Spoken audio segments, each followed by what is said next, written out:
Normal na tanawin para sa mamamayan ng Masantol, Pampanga ang baha.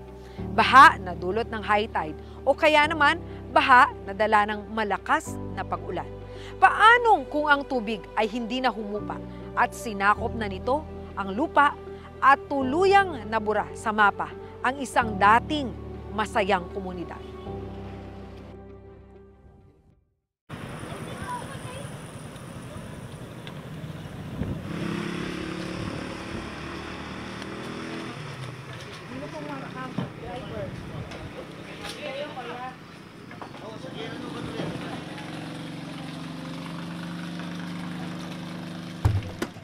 Mula sa kabayanan ng Masantol, Pampanga, kalahating oras bago marating ang Barangay Sagrada at panibagong kalahating oras pang biyahe sa bangka kung pupunta sa dalawang purok nito, ang Purok Pag-asa at Purok Sentro.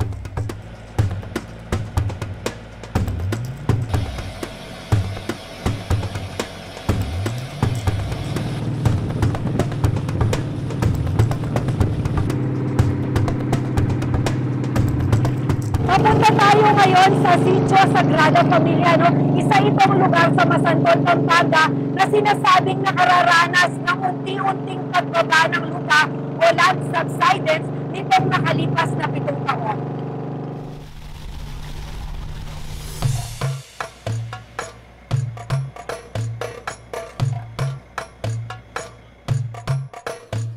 Nag-umpukan sa gilid ng dike ang mga bahay ng aming datnan.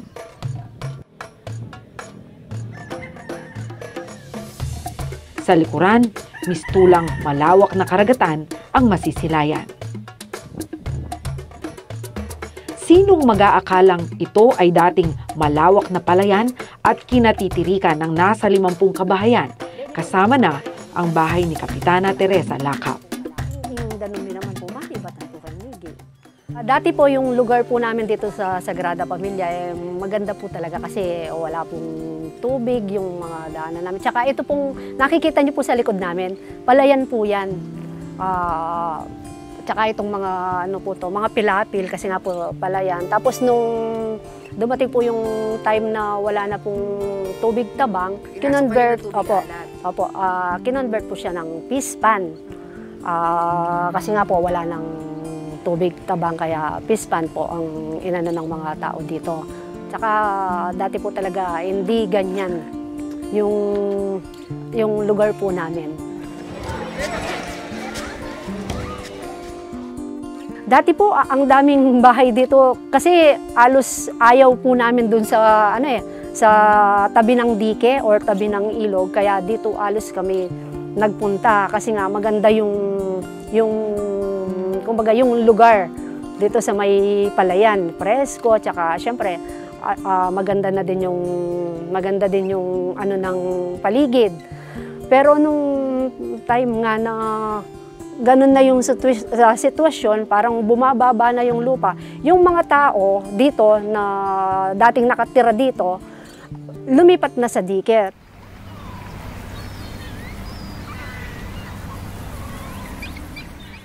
Dati po yung dikeng yan, sobrang taas din po. Sabi niyo nga po, nakapunta na kayo dito. Yung parang alimbawa, nandun ka sa dike, pag nahulog ka dun sa baba, yung parang ang lagay mo, yung mapipilay. Pero ngayon, ang naobserbahan po namin, parang bumababa din po yung namin. Yung dike parang nagiging ka-level na lang po ng bahay dito sa baba eh. Nitong nagdaang 5 taon, unti-unti tila itinataboy ng tubig ang mga residente patungo sa dike kung saan mayroon pang natitirang lupa. Dati po kasi nalulubog yung bahay namin doon eh. Mga ilang taon na, 5 taon na po ata. Kaya lumipat na lang kami ng pamilya ko dito. Di po kasi pwede yung laging pag madaling araw, lumilipat ako dito, maakyat ako ng dike. Lagi ako nung nalulubog ng ba. Hindi kasi lumilit yung tubig sa namin, tapat ng bahay namin. Wala kami magagawa eh. Hindi kami pwedeng tumira doon sa bahay namin. Laging lubog eh.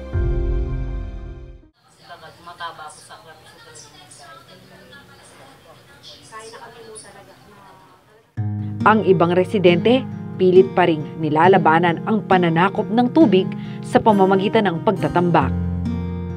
Ay dati, ito ang dati kong bubong. Tapos saka palaging nalulubog.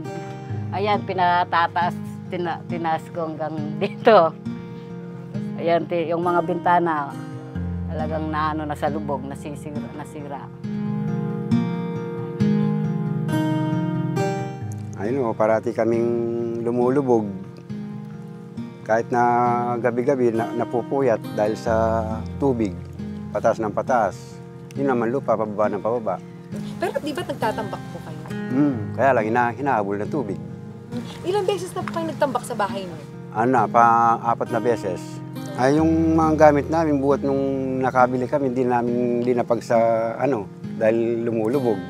Parating nakataas. Kaya gumawa ko ng upuan na gano'n, doon kami natutulog pag lumaki yung tubig.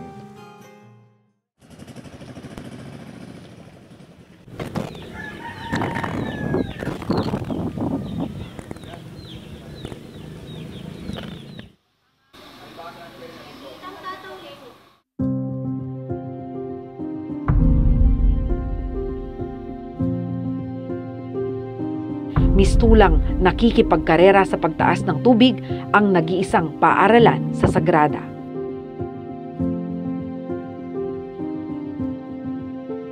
So kahit bago pa lang ako dito, so naranasan na rin namin na pupunta kami ng school, so may tubig, so siyempre hindi mo maano kung paano ba magkaklase dahil ang mga bata, lalo na dito sa first floor, lower grade to, kinder to grade 3. So, kailangan ingatan mo sila, bawal madulas kasi cargo namin yung mga bata. So, parati kong sinasabi sa kanila na samantalaan namin yung magandang panahon. So, kung wala rin lang sakit, pumasok sila kasi hindi namin masasabi kung kailan lulubog o nakalitaw ang aming school. No? Lalo na kapag high tide.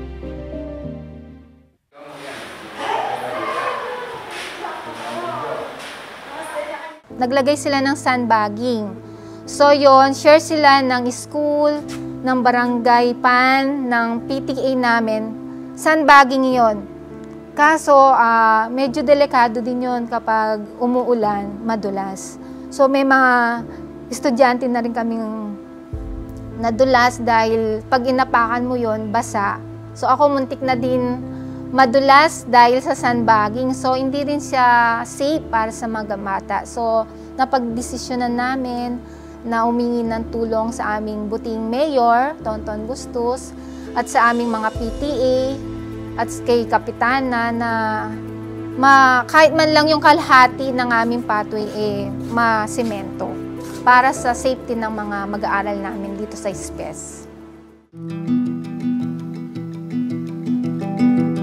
Ang gusaling dating halos 2 metro ang taas sa lupa, unti-unti na ring naaabot ng tubig. Super challenging po kasi napakadelikado po sa part nila during high tide po. Kasi po high tide pa lang po, talaga pong lubog na po yung mga classrooms, especially po yung mga daanan papunta po dito sa school. So, napaka-risky po sa part po nila yung pagpunta po dito sa school namin. Yung mga other co-teacher ko po, yung mga higher grade level na po na kasama po namin, as in nakabota lang po sila, then continuous po rin po yung pagtuturo. Kami naman po noon, nasa stage po kami kung saan po yung mga higher places na pwede po namin pagdausan ng klase. Actually po yung problem po namin na may tuturing kasi po kung dapat po mas itinaas pa po lalo yung level po niya kasi po yung lupa po dito as in pababa po yearly po.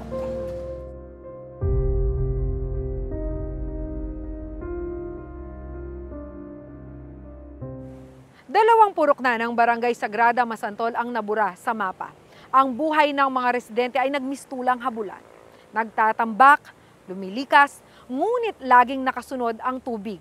Nagbabadyang lamunin ang kanilang bahay, ari-arian at buhay.